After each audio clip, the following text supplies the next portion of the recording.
साकेत साकेत साकेत साहेब साहेब साहेब ठीक आहे तुम्ही साहेब कुठून कसा धूर आला काही समजलंच नाही आम्ही अचानक बेशुद्ध पडलो हा बरा आहे का हाय थोडा बेशुद्ध आहे पण होईल लवकर ठीक होईल साहेब हमारी घरी आपल्याला वाटलं ना त्यापेक्षा जास्त हुशार निघालाय पोलिसांपेक्षा कोणी हुशार नसता जाईल पकडला तो काळजी करू नका साहेब बरं सगळीकडे बघितलं तो कुठंच नाही पळायला वाटतं हा ठीक आहे ना नाही आता ठीक ठीक आहे आता एकदम सराईत आहेत आणि नुसतं याच गावात नाही खून केले बाहेर गावी सुद्धा खून केलेत ते पण सुटणार नाही तो साहेब आणखी हे महत्वाचं हाती लागलंय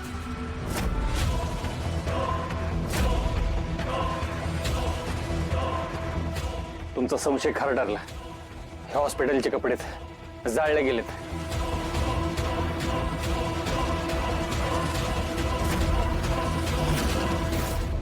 सुधाकर तो हॉस्पिटलमध्ये आलेला आणि आता येऊन गेलेला व्यक्ती एकच आहे काय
ऐकलंय दुखतंय अरे खरंच कोणी आहे का मुरगळा काढणार त्या बाईंची मदत करा जरा कोणीतरी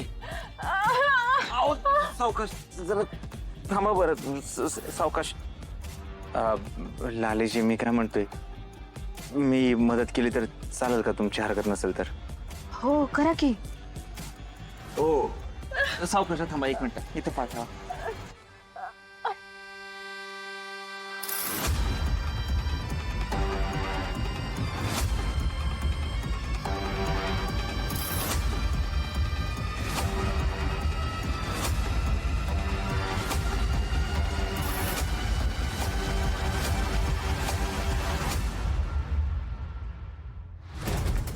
दुखते बाय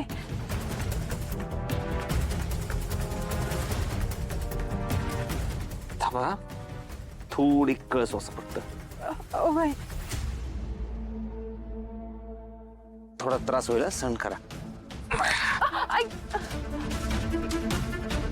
हा बघा हळूच जमिनीवर ठेवा पाय हे करा असं असं करा एकदम लोड नका देऊ पायावर आता आणि हळूच जमिनीवर ठेवा घरी गेल्यानंतर त्याला गरम पाण्याच्या पिशवीने जरा शेक द्या बरं वाटतं आता वय की राहिलं दुखायचं अहो उभं बी राहता येतंय तुम्ही डॉक्टर राहतात का आधी नाही हो टेलर आहे मी धन्यवाद बरं का येते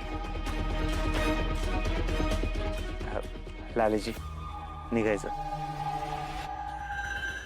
अहो ताई काय झालं इकडे कसं काय आलं तुलाच भेटायला आले होते तो पेशंट कुठे अहो काय सांगू ते जामकर साहेब जरा येडेच वाटतात इथं मला त्याची काळजी घ्यायला बोलवले आणि स्वतःच पेशंटला घेऊन बाहेर गेले काय वाय अहो त्या पेशंटला उठता बी येत नाही चालता बी येत नाही तरी त्याला गाव दाखवायला घेऊन गेले या अशा अवस्थेत कशासाठी घेऊन गेले असतील आणि आत्ता कशासाठी गाव दाखवायचंय लईच हुशार निघाले ते जामकर साहेब म्हणजे मी विचार करते त्याच्या पण लई पुढचे आहेत मुद्दाम त्या साकेतला गावातनं फिरवतायत यांना आणि साकेतला समोरासमोर आणायचा डाव असणार आहे त्यांचा. म्हणजे यांना बघितलं की तो साकेत लगेच ह्यांना ओळखल. मला काहीतरी करायला पाहिजे. काही झालं तरी तो साकेत आणि हे समोरासमोर नाही आलं पाहिजेत.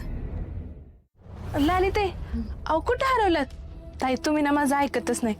आज बघितलं ना मंदिरात काय झालं? तुमच्या नवऱ्याने मला हात लावला पण त्याचा स्पर्श अजिबात वाईट वंगाळ नव्हता.